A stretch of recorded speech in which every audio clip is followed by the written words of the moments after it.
Pronto, acho que agora eu consegui. Desculpa o atraso, gente. Boa noite a todos. É, hoje é a minha segunda live. Hoje à tarde eu falei junto com o Rodrigo, nós fizemos uma live sobre bissexualidade e agora nós vamos iniciar a nossa segunda live do dia com o André e vamos falar um pouquinho sobre masculinidades. Então o André já chegou aqui. Deixa o pessoal ir chegando. Já chamo você, André. Só me fale uma coisa, por favor, vocês que já entraram, dando boa noite a todos. É a dupla jornada. Vocês estão me vendo e me ouvindo bem, então, né? Eu vou tentar, antes de te chamar, André, tá? Obrigado, querido. Antes de te chamar, deixa eu tentar marcar aqui o. Deixa eu fixar o tema, tá? Vou fazer um teste aqui.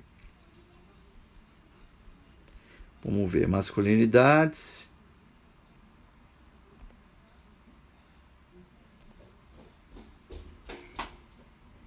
E. Tá. Áudio e vídeo ok. Que bom, ótimo. Deixa eu. Pior que foi a mensagem, né? Pera aí, eu vou tentar. Deixa eu ver se eu tento de uma outra maneira.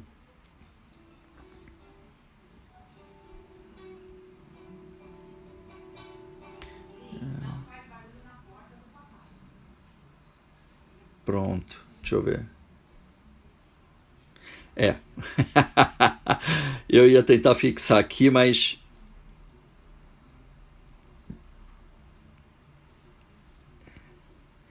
Mas tudo bem.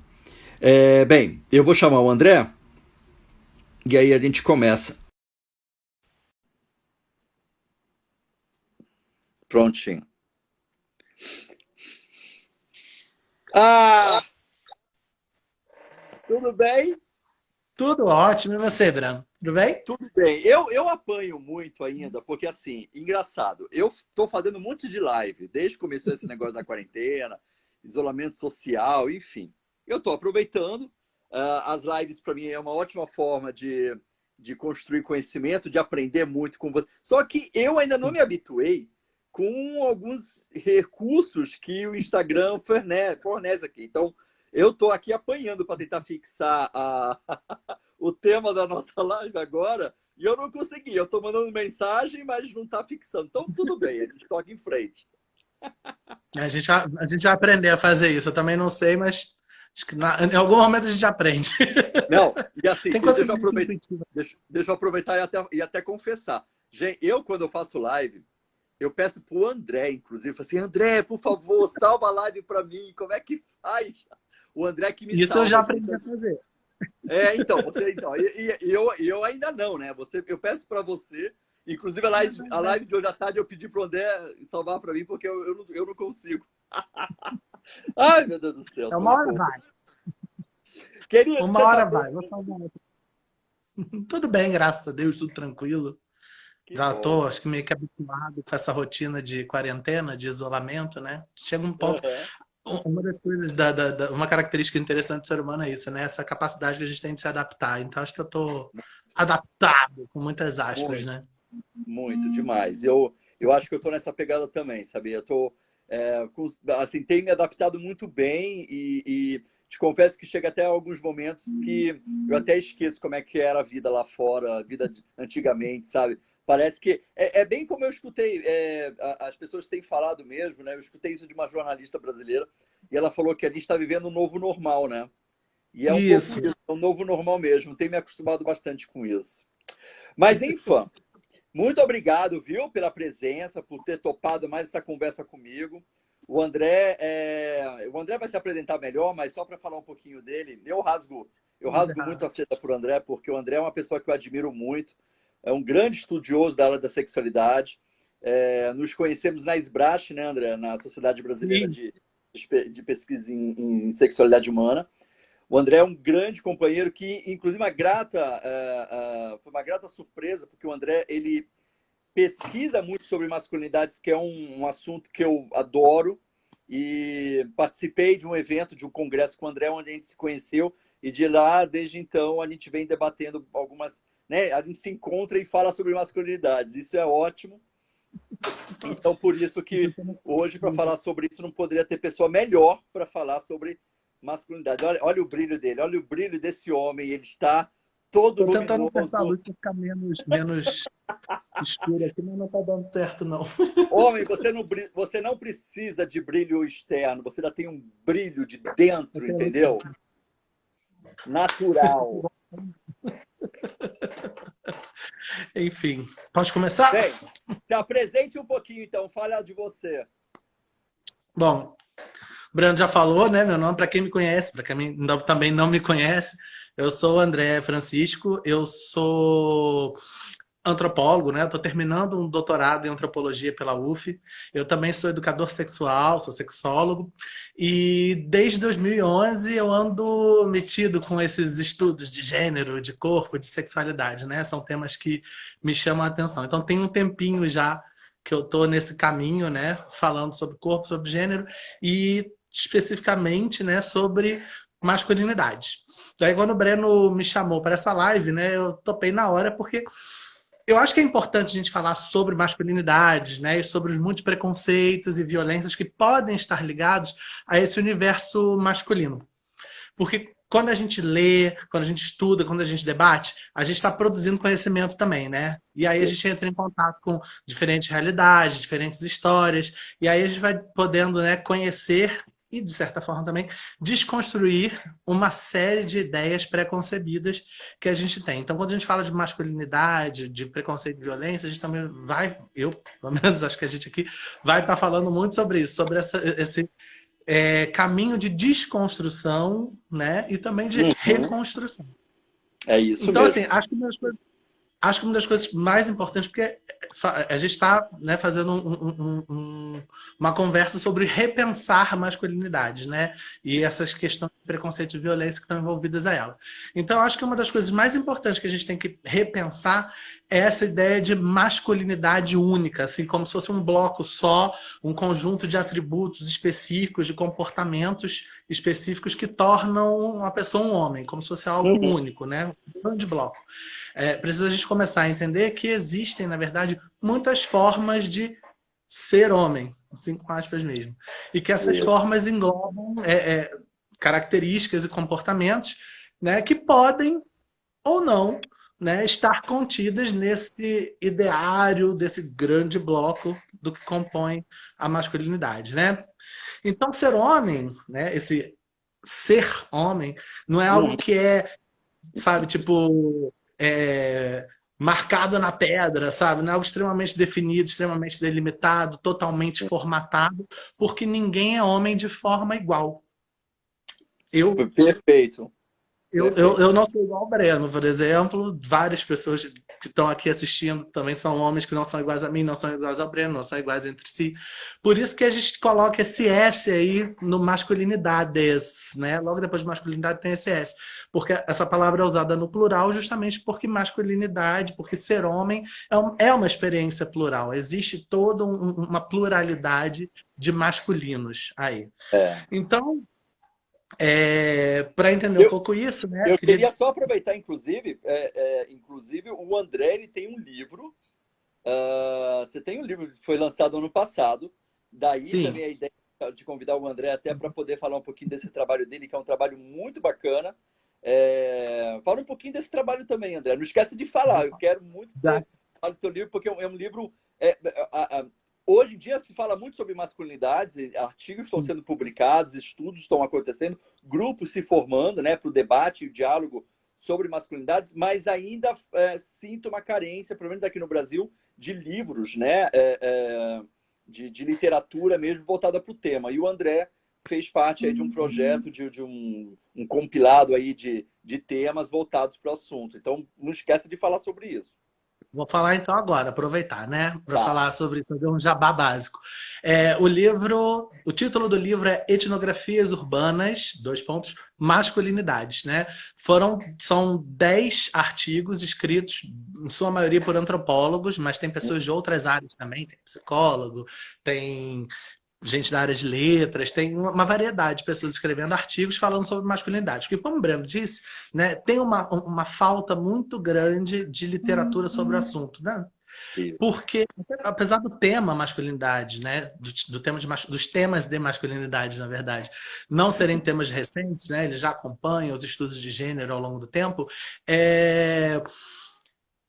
os estudos sobre masculinidade começaram a ter mais destaque de 10 anos para cá, mais ou menos, Uhum. talvez 15 anos para cá, e mesmo assim, sabe, ainda tem pouca produção, né? Ou a produção ainda está crescendo, né? Então, acho que é importante também, né, incentivar esse crescimento. No livro, as pessoas estão falando de vários temas de responsabilidade, de masculinidades, né? O meu trabalho especificamente foi com uma festa, foi um trabalho de campo numa festa voltada para um público LGBTQI+, específico, né? Que é a comunidade dos ursos, que Ah, são os Bears, tá. exatamente. E aí são homens que, né, tipo,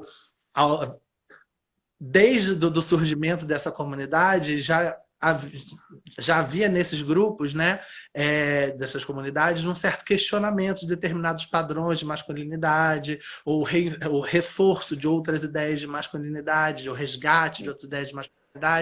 Então, eu estava falando um pouco dessa experiência dos ursos aqui no Brasil, fazendo essa etnografia em festas, mas assim, tem vários aspectos de masculinidade tratados nesse livro. Tem pessoas falando sobre góis, sobre envelhecimento, sobre assédio e violência de Perfeito. cunho Olha que sexual.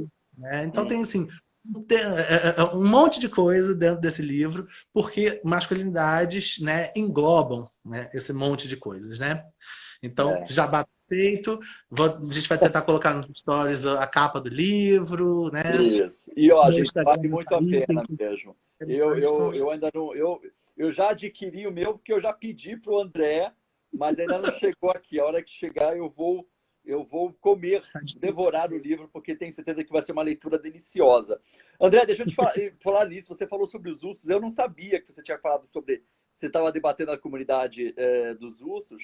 Você sabe que eu tive contato com a comunidade dos ursos há uns 15 anos atrás, quando eu estava fazendo terapia, de um dos principais. Hoje eu não sei se ele toca nas festas, mas um dos principais DJs das festas dos Olha, ursos, ele era meu cliente. Que acontecia, interessante. inclusive, que acontecia aqui em São Paulo, ali no Hotel Cambridge, quando faziam as festas antigamente lá, ó, já tem um tempo isso. Se for a festa E Ursound, ela continua acontecendo lá. no Inclusive, Ursaud, exatamente, o Ursaud. meu plano, Foi no começo do Ursaud, inclusive, né? meu É, plano inicial para esse artigo era ir na Ursound também, né? Fazer esse comparativo Rio-São Paulo. Mas, assim, o tempo era sério. bem... Então, o meu Fica cliente, para... ele era um dos DJs que tocavam nas noites, né, de festa do Ursaud. E foi onde eu tive a primeira vez o contato. Para falar a verdade, assim, foi a primeira vez que eu tive contato com o Ursaud e onde eu comecei, através dos atendimentos com ele, a me inclinar sobre os assuntos de masculinidades também. Isso é Foi, interessante, né? Porque levanta é, algumas questões boas, né, para você pensar não só como terapeuta, que é o seu caso, né, da gente pensar nisso profissionalmente, mas trazer, né, essas coisas para a vida da gente, né, é porque esse verdade. trabalho de pensar e repensar masculinidades, né, é um trabalho de desconstrução e de ressignificação que é diário, né, deveria ser ao menos, né, algo É, diário, algo cotidiano, ou pelo menos algo a ser feito com frequência, né, de é. avaliar e Ah, reavaliar. no teu artigo, inclusive, aproveitando até e já, porque eu acho que tem tudo a ver também, como você está falando dos ursos e é um tipo específico, né, é, é, de grupo, de classe, de população, essas masculinidades, elas são muito conhecidas por algumas características, inclusive assim, porque eles aparentam mesmo, para aparentar mesmo os ursos, né? Então, peludos, mais, né, um pouco mais gordos, enfim. Você fala sobre gordofobia, inclusive, nesse artigo? Nesse artigo, estava pretendendo tocar um pouco nessa questão mais para Ah, frente, né, aqui então tá. Mas sim, falo sobre gordofobia e falo sobre outros tipos de discriminação, outros tipos de preconceito que se encontra não só, né, na comunidade ursina e não só, né, dentro do universo LGBTQI+, mas assim, socialmente, de maneira geral, né? porque tem muito preconceito, muita ideia preconcebida, muita noção errônea que está associada a uma construção de masculinidades e as relações que se estabelecem entre as pessoas, né? Uhum. Né? Ai, que Então, legal. eu estava pensando muito sobre isso, porque assim, eu estava seguindo esse mote, né, de falar que não existe uma, né, masculinidade, que elas são várias, são plurais, né? A gente tem que, né, falar sobre como que é importante a gente entender que masculinidade não está ligada a uma coisa natural, né? Masculinidade é todo um processo de construção, né? De construção identitária, de reafirmação de identidade, de você construir o seu próprio ser, Uhum. né? Então, a gente precisa entender assim, tipo, que por mais que existam, né, caracteres biofisiológicos, né, que são levados em consideração na construção, né, da identidade de uma pessoa, de um sujeito, é, a questão da construção do gênero, né, dos masculinos e dos femininos diversos, Isso. ela não está diretamente ligada e nem especificamente ligada a uma questão genital. Ela é uma questão de um Uhum. processo educativo chamado socialização, né, que todo mundo passa, desde o momento que nasce, né, às vezes até há debate sobre isso, mas às vezes até na vida intrauterina já pode-se estar sofrendo algum processo de socialização, né? Mas é Então, bárbaro isso. Muito legal que pois, você está trazendo essa ideia.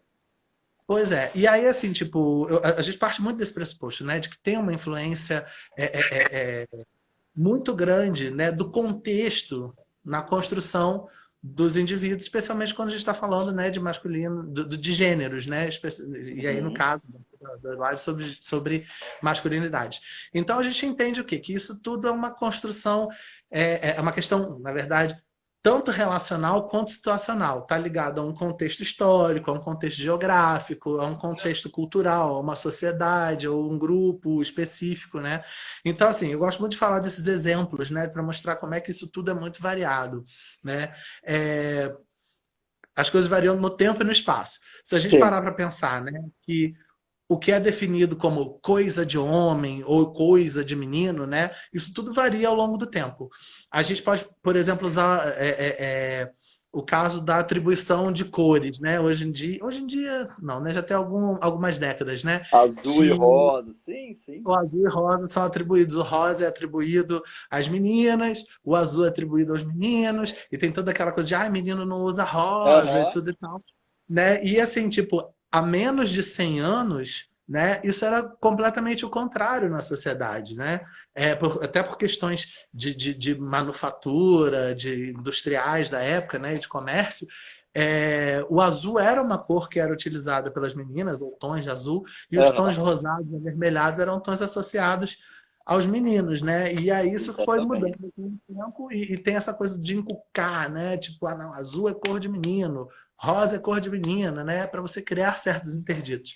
E aí, assim, ainda no quesito, né, tipo, de vestuário, por exemplo, hoje em dia, quer dizer, hoje em dia, eu falo, parece que foi ontem, mas assim, já tem, sei lá, 50 anos ou mais, né? Que é comum a gente ver, por exemplo, as mulheres usando calça, né? Indivíduos do sexo feminino utilizando calça, mas houve uma época em que isso era impensável, sabe? Que era escandaloso uma mulher usar calça, porque a calça era uma vestimenta tipicamente masculina. E apesar disso ter mudado, ainda no nosso discurso, a gente fica com expressões que não mudaram, né, com relação a isso. Por exemplo, quando você vai falar, né, de um homem que não é honrado, que não é uma pessoa que não é uma pessoa boa, uma pessoa que cumpre seus deveres, você fala que ele não honra as calças que ele veste. E ninguém fala isso de uma mulher, né? Que não Uhum. honra as calças que veste. Porque a É? calça está associada a um padrão de masculinidade, a um ideal de hombridade, né? Então, até no vestuário, no nosso vocabulário, essas coisas acontecem, né? E se Pô, você analisar, por exemplo, no sentido contrário, você, aham. apesar de ver hoje em dia, né, já há alguns anos, vários pequenos movimentos de homens tentando incorporar ao seu cotidiano, ao seu vestuário, a saia, eles ainda são olhados com uma certa desconfiança, né? E Uhum. aí, assim, tipo, isso, né, não mudou muito hoje em dia, mas, assim, botando-se num contexto relacional, situacional, aqui no Brasil, ou em várias sociedades ocidentais, é feio um homem usar calça, né? Isso diminui o homem, ele é olhado com desconfiança, um homem usar saia, né? Sim. Mas, mesmo sendo incomum aqui, tem outros lugares que a gente pode ver que os homens utilizam saias, né? Ou elementos similares a saias no seu vestuário, né? Com muita frequência, com muita normalidade, né? Quem nunca viu, E, por exemplo, imagens de homens escoceses utilizando kilt, e, ou ah, homens havaianos utilizando saias de palha, né? Ou, por exemplo, imagens clássicas, talvez até etnocêntricas, de tribos africanas em que homens amarram tecidos em formato de saia ou formato de vestido, né? Isso para eles isso. não, isso para eles é coisa de homem, né? É. É, então, Não, assim, que eu ia, tipo, eu ia falar, inclusive, que assim, você está tocando no assunto muito interessante, porque se a gente for pensar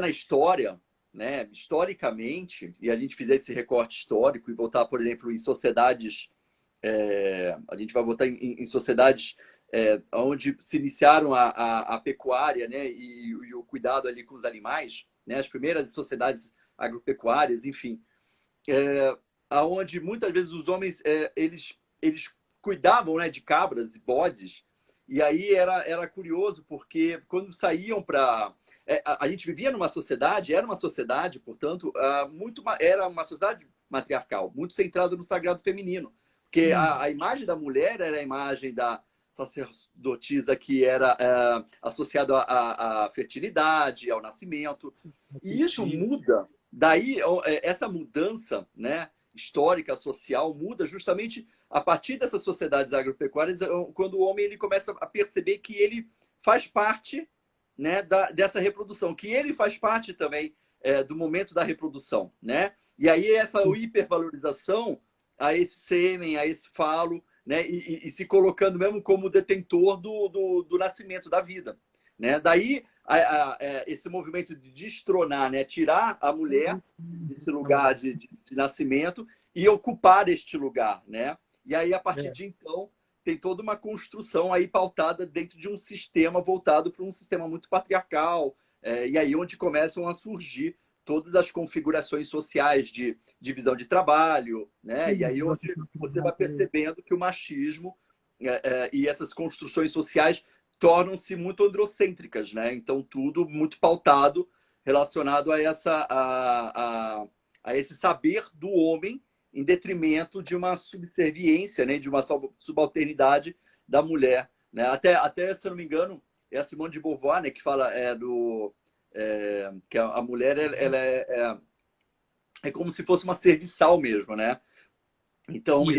está sempre para servir ao homem. E uma vez não tendo mais essa função, ela é descartada. Então, quer dizer, o homem ele foi se apropriando historicamente deste lugar hegemônico muito em função de um reconhecimento único, né, desta vida, que ele é o detentor da vida, e a partir disso ele vai ocupando o lugar de uma forma extremamente violenta, né? Onde ele coloca, portanto, essa mulher que antes era extremamente importante nas sociedades, né? Era uma sociedade, portanto, que tinha esse reconhecimento do sagrado feminino, e aí ela é retirada, ela é diminuída no lugar de serviçal, né? E Então, interessante você falar isso. Eu acho até essa questão da roupa, da vestimenta, falar sobre masculinidade traz à tona também essa questão da corporeidade, né? sim, com certeza, né? Tipo, dessa expressão no corpo, né? De você usar o seu corpo como linguagem para exprimir, né, uma determinada identidade. Então, assim, tipo, quando você está falando de masculinidade, né? De masculinidade, porque eu achei interessante isso que você falou dessa questão da apropriação do lugar e da violência, na verdade, né? Porque essa linguagem da violência também se expressa no corpo, né? Tanto no seu quanto no corpo do outro. É E verdade. aí é interessante essa troca, né, da hegemonia, troca com muita aspa, né? Porque foi algo que foi conquistado, como você falou, com muita violência. Porque se a gente leva em consideração, assim, tipo, que nas primeiras sociedades que começam com essa coisa da agricultura e tudo e tal, essa divisão social do trabalho, ela ocorre de uma maneira, assim, tipo, natural, quando eles levam em consideração que a mulher precisa de um determinado, que a mulher, né, tipo, quando engravida, quando ela está gerando a vida, quando ela é que ela precisa, assim, tipo, de um determinado tipo de repouso, né? Então, por conta disso, as tarefas vão sendo divididas de modo a mulher ter um tipo de tarefa, né? Menos pesadas, né, do que a caçada, né? Então são tarefas socialmente entregues às mulheres, né, para poder poupá-las de uma certa maneira, né? E a partir disso vai se criando tanto preconceitos quanto violências, porque a partir disso, né, começa a entender essas mulheres como mais frágeis e a própria questão da linguagem da violência, né? Caçada, né? O homem que está saindo para caçar, né? Apesar de haver, né, também a agricultura na época, né? De estar se desenvolvendo essa agricultura, né, essas primeiras sociedades começaram também, né, ficavam alternando tanto entre a agricultura quanto a parte de caçar, né? E caçar não é uma atividade que está destituída de uma certa violência. Então, assim, É, tipo, os homens vão construindo sua masculinidade com essa linguagem da violência. E a partir isso. do momento que percebem, como você falou, também como detentores da vida, eles começam a buscar esse papel hegemônico utilizando sua violência. E utilizando também essa ideia preconcebida de que não, a mulher é mais frágil, então é mais fácil, né? Tipo, dominar, né? De estabelecer essa Isso. diferença, né, de potencial e subjugar, dominar, né? E aí, assim, tipo, isso era uma questão que era muito física e fisiológica que se tornou, ao longo do tempo, que as sociedades foram se sofisticando, se modificando, se tornou uma questão discursiva, uma questão de crença, né? Até hoje, né? Mesmo que tem diferenças biofisiológicas, mas eu tenho diferenças biofisiológicas para você que é tão homem quanto eu. Então, assim, apesar de haver essas diferenças biofisiológicas, né, tem toda essa carga de preconceito que ainda é usada, né, para subalternizar o papel da mulher, e aí, no Perfeito. caso, não só da mulher, né, mas de outros masculinos que são diferentes desse Isso. padrão, né? É. E aí, Ou os não masculinos, né? Os não homens. os não Porque homens. se não ocupam este lugar hegemônico construído,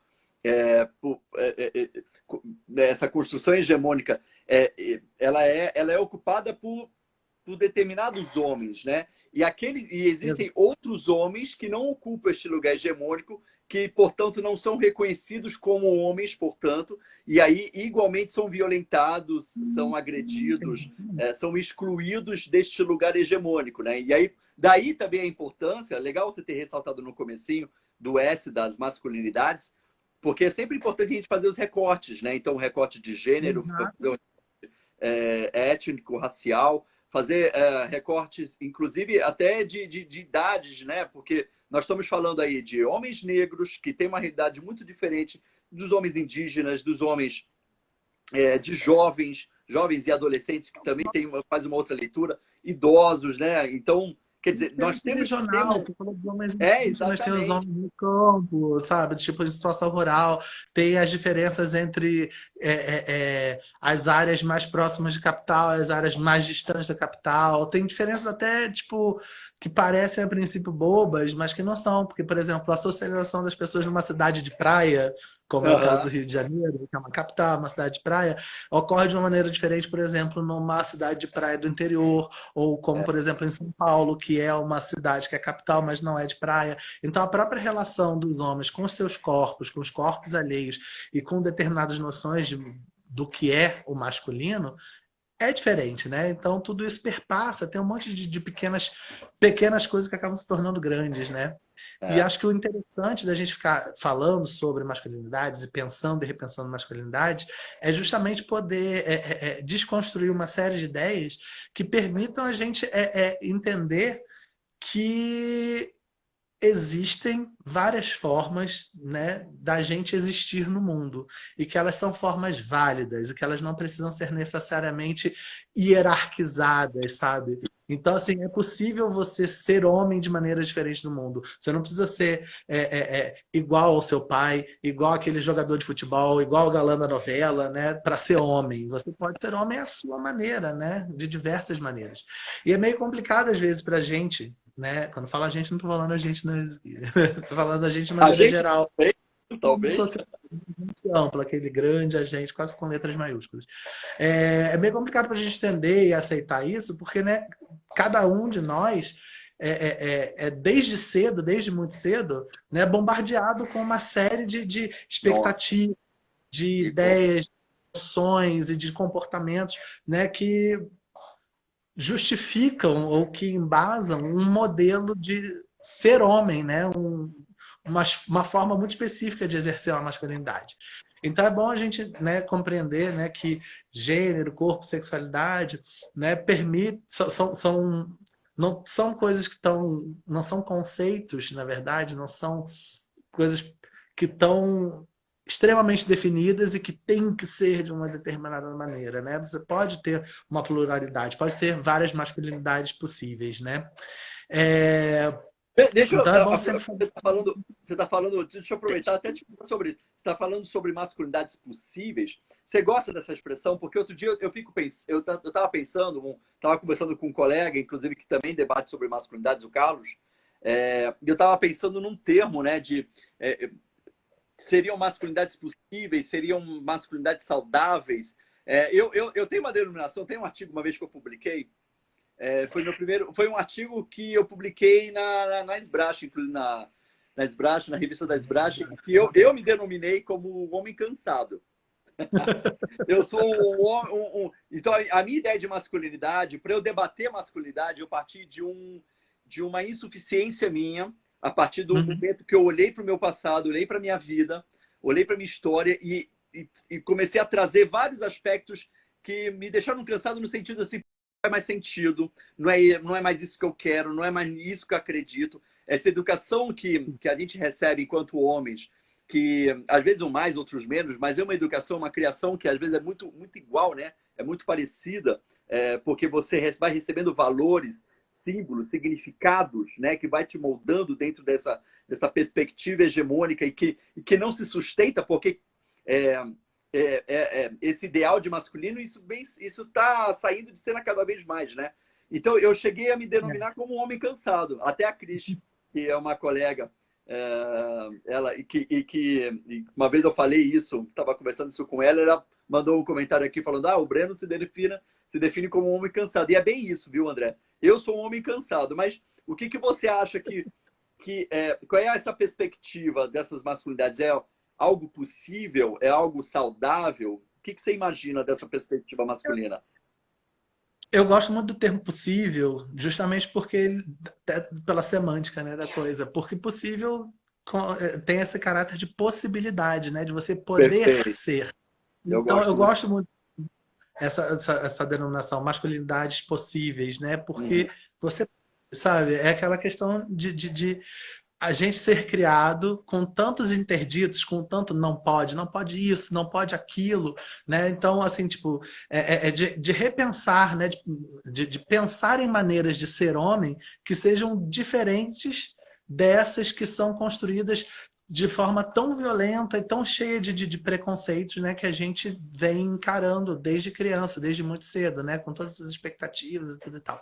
Então, eu gosto muito dessas masculinidades possíveis porque tem dentro de si desse possível, né, essa questão da possibilidade, né, de abrir para as pessoas, né, entenderem e se expressarem como masculinos, né, mas diferentes, né? Então, assim, tipo, eu não gosto, não é que eu não gosto, na verdade. Eu acho que falar em masculinidades saudáveis, né, implica em falar que existem masculinidades que não o são, né? É, E aí, assim, tipo, o coisa do saudável está muito ligado à saúde, que em contraposição está ligado a uma questão de doença.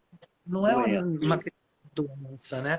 É uma questão, na verdade, de você repensar, repensar, desconstruir, reconstruir, ressignificar, né? Determinados padrões de comportamento, determinados padrões de ação, determinadas ideias preconcebidas, né? Então, assim, você pensar todo esse processo de, assim, apropriando um pouco, né, Simone de Beauvoir, Já repensar esse processo de tá pela segunda tornar-se vez aqui, homem. tá vendo? Não, pois é. Mas porque assim, o que Simone de Beauvoir foi muito avant-garde, sabe? Ela foi muito avançada para o tempo Com dela, porque a mulher certeza, de 50 certeza. sobre isso, sabe? Tipo, não se nasce mulher, torna-se mulher. E a gente apropria isso como um todo, né? Então, assim, ninguém nasce mulher ou nasce homem. Não é. Você, no máximo, né? Você nasce um macho da sua espécie ou uma fêmea da sua espécie. E até É. isso, né? Essa dicotomia Também. é possível de ser repensada, porque nem toda genitália é tão clara, nem toda genitália é um pênis ou uma vulva, Fica, entendeu? Uma fica-se de vagina. passagem, né? Vide as pessoas intersexo, entre, né? As Exatamente. sexuais que justamente nos aguçam, nos convidam a refletir para além da genitália mesmo, né? Eu acho que até a E aí, própria assim, ideia, né, André? Eu acho que essa degenitalização também é algo que também faz parte dos debates dessas masculinidades possíveis, né? Porque tem uma coisa, por exatamente. exemplo, que eu me deparo muito no consultório, é essa preocupação de homens que, quando vão para terapia sexual, é alguma coisa relacionada assim, é, então alguma disfunção, alguma dificuldade, e aí os relatos está sempre muito falocentrado, né? É assim, pô, meu pinto que Sim, não está funcionando, é o meu pinto que não fica ereto, eu que não consigo. E no fundo, você vai desconstruindo, para alguns, lógico, não estou dizendo que não existam distúrbios, né, associados à prática sexual, mas você vai percebendo em muitos discursos também, e na história da pessoa, que a relação sexual, a prática sexual está muito centrada nessa ideia de penetração, né? E que às sim. vezes, até essa degenitalização também, vai desconstruindo essa necessidade ou essa obrigatoriedade de De toda a ter- relação sexual ser através da penetração, né? é, Então, muitos homens, eles falam assim, mas dá para fazer sexo sem penetrar? Aí você fala, ué, e por que não, né? E aí você faz com que esses homens consigam refletir a partir dessa perspectiva única, que não é única, né? Ela tem que ser sempre plural, inclusive para tudo, não só para as identidades, mas para as práticas sexuais, né? Para as questões de gênero e por aí vai. Pois é, eu acho isso que é uma coisa importante, como você falou, né? Tipo, é levar a pessoa a pensar, né? Não só necessariamente, né, quando você é terapeuta, você está trabalhando com pessoas que têm essas questões de masculinidade, né? Não só na nossa vida profissional, né? Tipo, enquanto educador sexual, antropólogo, no meu caso, ou outras pessoas que estejam assistindo, que trabalham diretamente com isso, mas trazer isso para um âmbito pessoal mesmo, né? De você É, trazer para você e de você levar esse questionamento a outras, que você fala assim, e por que não? Sabe? Tá sempre com esse e por que não ligado, né? De pensar assim, tipo, ai meu Deus, sabe? Você é criado de uma determinada maneira, você é bombardeado com uma série de noções. Isso não são os homens, né? Tipo, mulheres também, né?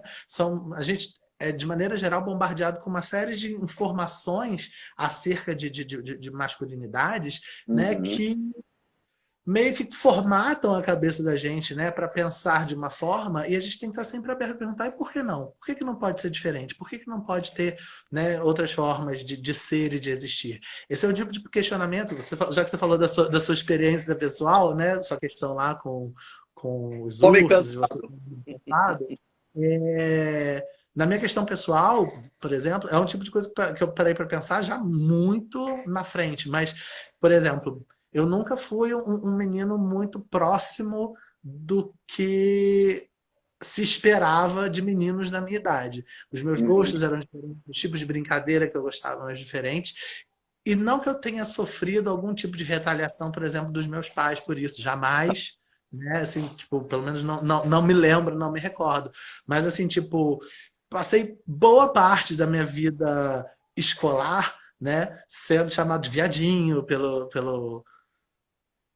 pelas pessoas, né? Por outros alunos, não necessariamente meus amigos e pessoas da minha turma, né? Mas de outras turmas e tal. Eu gostava de fazer teatro, eu gostava de fazer atividades artísticas, eu estava envolvida com uma série de coisas que não eram coisas de menino. E aí, né, tinha todo esse bullying, vamos dizer assim, em cima, toda essa Mas é repressão, isso mesmo, toda bullying. essa discriminação. E você, quando é criança, não tem ferramental para lidar com isso, né? Não. Então, assim, ou você aprende a se comportar como as pessoas esperam, ou você segue sofrendo, né?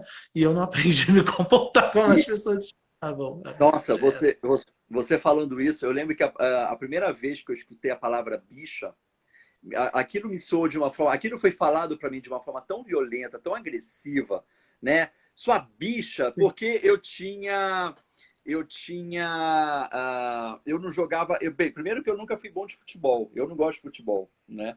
Não é um Somos dois. esporte Eu que eu sou gosto brasileiro. e isso já causa estranheza. Eu não sou um homem que. Eu não dirijo. Eu não sei dirigir, né? E isso sempre causou estranheza. E aí, uma Sim, com vez, atividade na tida escola, como masculino, né? E você. porque sempre foi associado a atividades que os homens deveriam desempenhar, né? Essa ideia de performar sempre, né? Então, você tem que dirigir, você tem que jogar bola, você tem que um monte de coisa, né? E aí, eu lembro que na escola eu falei Você para eles, não tem que ter muita coisa também, né? tem que, e aí eu lembro que na escola me chamaram para jogar bola, para jogar futebol, e eu falei que eu não queria. E aí viraram para mim e falaram assim, ah, bicha, e aquilo foi tão agressivo, eu falei, gente, mas por quê, né? Fiquei me perguntando, mas aquilo é aquilo que você falou, a gente não tem recursos, você não tem instrumentos para lidar com essa situação, então você absorve e fica. E aquilo me doeu tanto, eu falei, bem, tudo bem, né? Paciência. Lógico, cheguei em casa mal pra caramba. E aí, Não, enfim, até isso tentar. é bom você ter falado isso sobre aquilo ser tão agressivo, soar agressivo e tudo e tal, eu ter falado sobre a questão da agressividade comigo, porque é isso, sabe? Tipo, essa questão da agressividade, da violência, é algo que está muito, muito colado no imaginário das pessoas sobre essas Uhum. ideias de masculinidade, né? Então, assim, tipo, eu costumo acreditar muito isso, a questão do machismo, na verdade, né? O que acontece com o machismo? É, o machismo é um preconceito, né? O machismo não é um, na verdade, é um conjunto de preconceitos, né? É, então, assim, quando eu falo de machismo nesse aspecto, né? O machismo, ele pressupõe que um grupo de seres é superior a outros. No caso, né, tipo, que os homens são superiores às mulheres. Quando ele Uhum. pressupõe isso, né, que homens são superiores, na verdade, que o masculino é superior ao feminino, quando ele Isso. pressupõe isso, ele cria um desequilíbrio.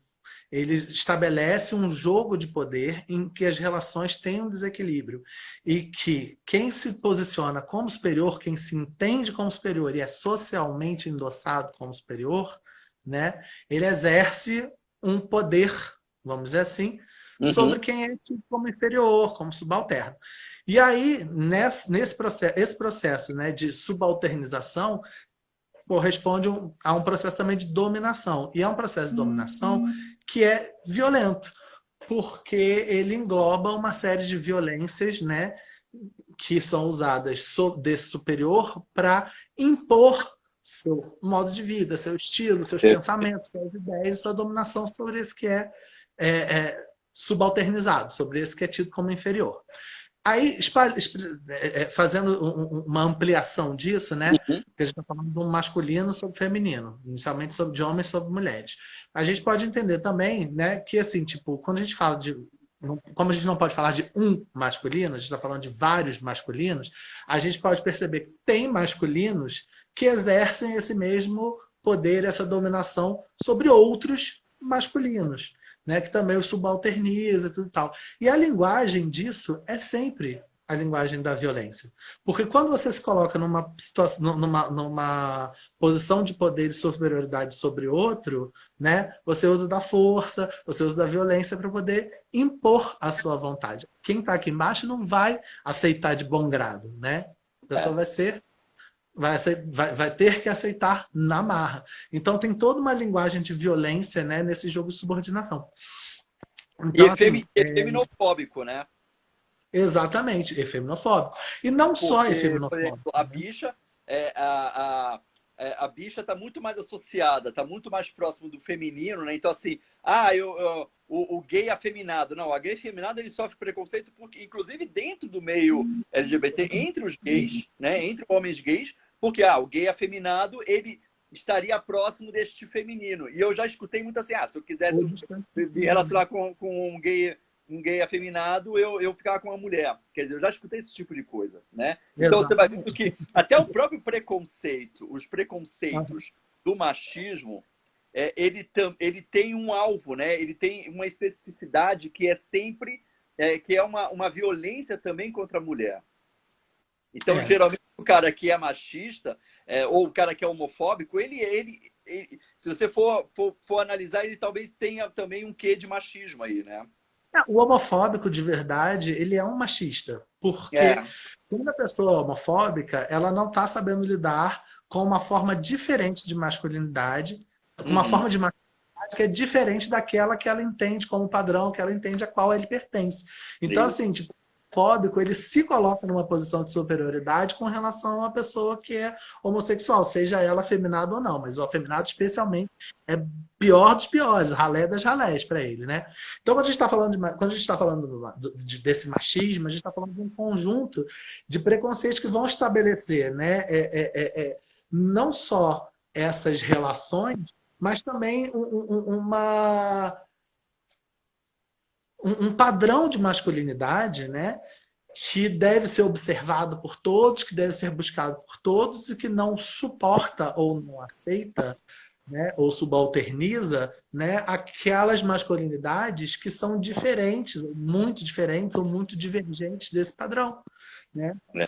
Então, Ou, assim, ou- ou- tipo, eu gosto muito da expressão do Minkowski, que fala em abjeção, né? O abjeto, isso, o né? corpo abjeto, a pessoa abjeta, né? A sexualidade abjeta. Porque é isso. A pessoa que é, ao invés de encararmos, né, isso como diversidade, como pluralidade e todo mundo, né, poder ser igual, né? Aquele que é diferente de mim é visto como objeto, então como abjeto, né? Visto como alguém que não vale a pena, como Uhum. inferior, que deve ser eternizado e tal. Então é aquela coisa assim, tipo, tem esse padrão, né, de masculinidade, quem está fora dele, ou quanto mais fora dele você está, mais abjeto você é. Então, mais justificado está a dominação de quem está dentro desse padrão sobre quem está fora, né? Isso.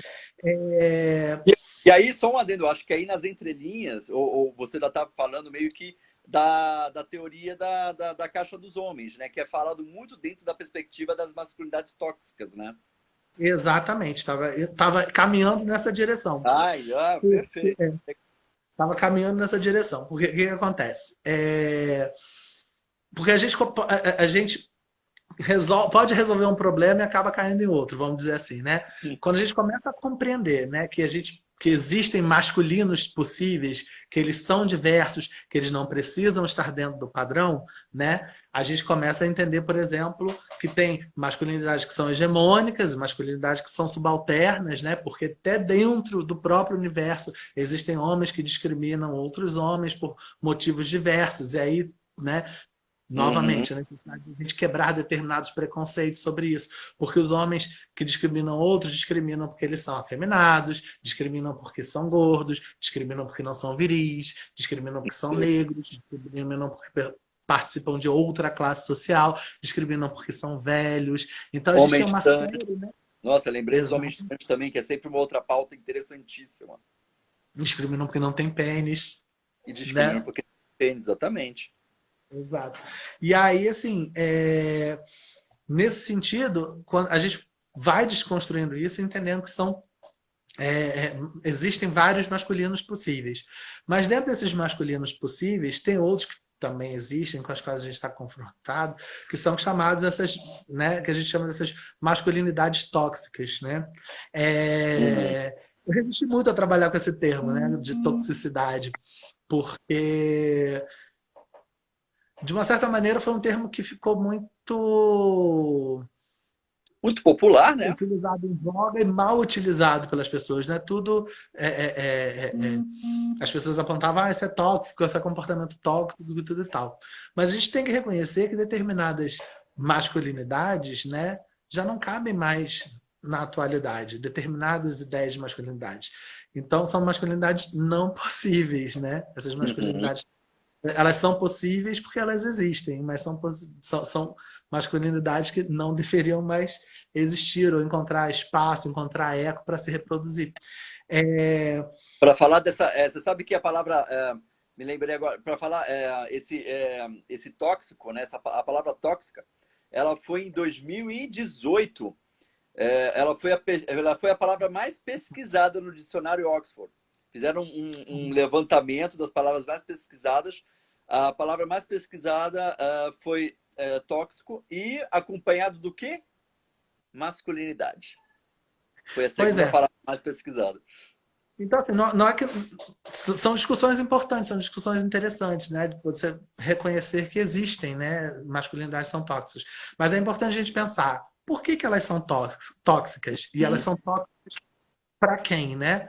Então, Isso. assim, eu gosto de usar essa categoria, mas com muito cuidado, né, da masculinidade tóxica, que é para apontar especificamente essas masculinidades ou determinados comportamentos e pensamentos atribuídos ao masculino que já não têm ou não deveriam ter mais espaço no nosso convívio social, nas nossas sociedades e na socialização das pessoas, né? Então, assim, eu disse assim, a gente estava falando do machismo, por exemplo, né? O machismo estabelece esse jogo de poder, né? Que transforma diferenças em desigualdades, né? Então, aquilo que é diferente se torna desigual. E por conta do machismo, a gente vê uma série de violências sendo perpetradas, né, contra as pessoas. E quando a gente está falando de violência, a gente não está falando necessariamente de agressão física, né? Dessa necessidade que determinados homens têm de tudo chamar a porrada, chamar para briga, né? Também tem isso, mas não é só isso, né? Não é só isso, né? A gente está falando de violências como agressão verbal, mas também de violências psicoemocionais, de Isso, microviolências, isso. né? Atos, de ações passivo-agressivas.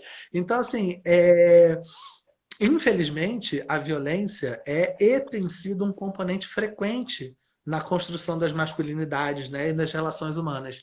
Porque esse processo de tornar-se homem, né, desde a infância, é cheio dessas pequenas violências, né?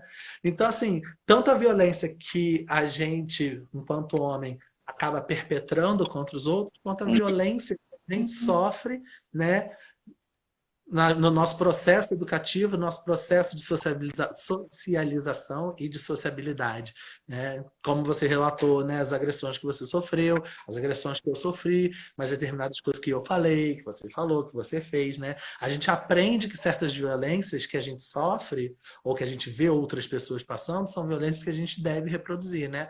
Por exemplo, um simples menino não chora, que você fala para uma criança que está chorando, né? A gente minimiza essa questão, tudo e tal, mas isso é um exemplo de uma pequena violência emocional que a pessoa, né, tá praticando contra a criança, contra um menino, porque a partir do momento que você vira e fala assim, menino não chora, você está colocando um interdito para essa criança. Você está dizendo para ela que você está tolhindo a liberdade dela de expressar o modo, de expressar aquilo que ela está sentindo.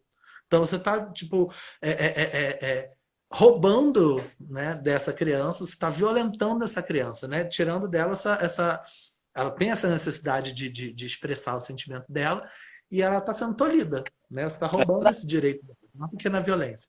Quando a gente tem, sei lá, um menino que bate na coleguinha na escola, né? E aí vem a família e minimiza a questão e fala, não, sabe, ele não fez por mal, ele fez isso porque ele gosta dela, tem interesse nela, ele quer ser namoradinho dela.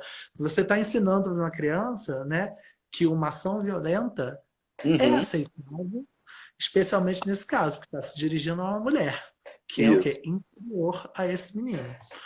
E o mesmo acontece, por exemplo, quando a família, os outros grupos sociais, né, relativizam ou mesmo naturalizam outras violências que esse pequeno homem está cometendo contra aqueles que são diferentes dele, ou diferentes daquilo que se espera que ele seja, né? Então, quando ele agride de alguma forma o coleguinha pobre, a criança afeminada, o menino negro, a menina pobre e outros coleguinhas que são diferentes, né? E isso é minimizado, ele está recebendo um endosso. Ele está entendendo que essas pequenas violências podem ser perpetradas. Então a gente cresce, né? Então essa violência vai sempre se expressando quando você vai construindo a masculinidade dessas crianças. Se não ficar de olho nisso, essa violência se perpetua. Daí a importância e sempre reforçar a ideia de uma educação em sexualidade cada vez se faz mais necessária nas escolas, como isso é importante a gente cuidar desde a infância, né, André? Que é onde justamente a gente tem que a gente precisa reeducar ou ter uma atenção maior, justamente a educação de meninos e meninas. todas essas questões a gente precisa...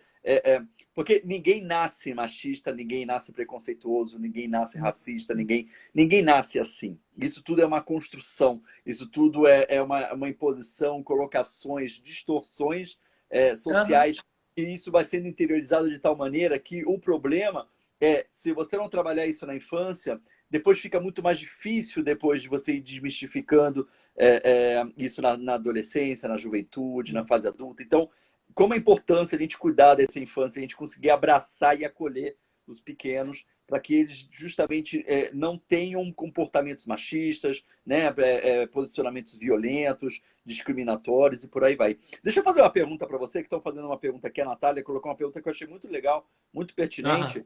É possível desintoxicar em coletivo? Por que ela está perguntando isso? Ó, observo que ações individuais ocorrem, mas sinceramente não vejo esse cenário mudando numa estrutura capitalista majoritariamente judaica cristã. Então ela está perguntando se você acredita, se nós acreditamos em desintoxicar esses homens coletivamente, pensando numa sociedade judaica cristã e capitalista. Assim, eu não vou nem deixar você responder isso, né? Porque eu sei que você já trabalha com grupos de homens, né, que debatem sobre masculinidade, sobre sua própria masculinidade. Eu acho que, assim, coletivamente é possível sim, né? Até porque existem grupos de pessoas que debatem sobre masculinidade, que Uhum. tentam.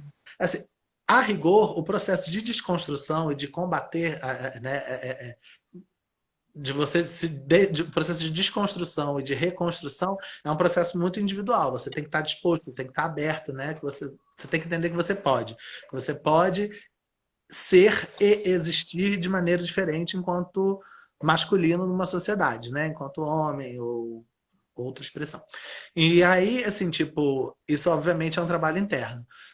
Porém, isso não tira o peso, né, nem diminui o peso de um trabalho coletivo. Quando eu falo de trabalho coletivo, quando né, eu tô entendendo o trabalho coletivo justamente como pequenos grupos ou até grandes grupos, né, que discutam, que debatam, que falem sobre. Quando eu falo em trabalho coletivo, é da sua própria ação individual de conversar com seus amigos, de chamar atenção para a atitude machista.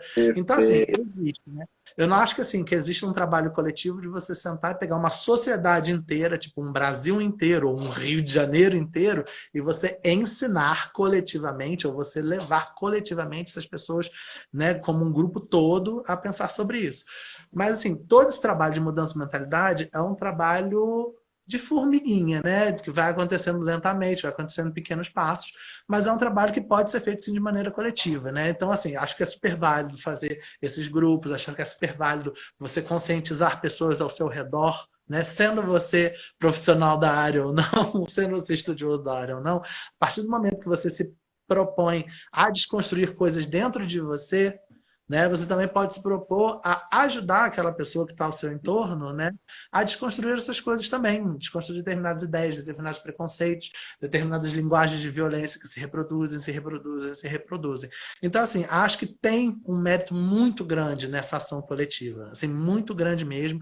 Eu acho que, inclusive, assim, o fato de, em determinadas dinâmicas, né, esses homens, né, de início, falando assim de início, esses homens trocarem experiências e conversarem e debater entre si, né, tem um poder muito grande de transformação. Por que isso?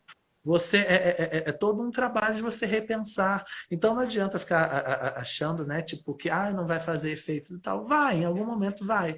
É só a gente ter também em mente, em consciência de que é um trabalho, né, gradativo, né? Ninguém Com se tornou certeza. homem de uma hora para E outra. A gente levou anos construindo essas masculinidades, né, que a gente expressa, né, nós homens, e que outras pessoas entendem, né? Então, assim, leva um certo tempo também para desconstruir, né? né? Seja esse Só para a tempo gente não individual, esquecer que seja tempo a coletivo. própria Lei Maria da Penha já contempla isso também, né?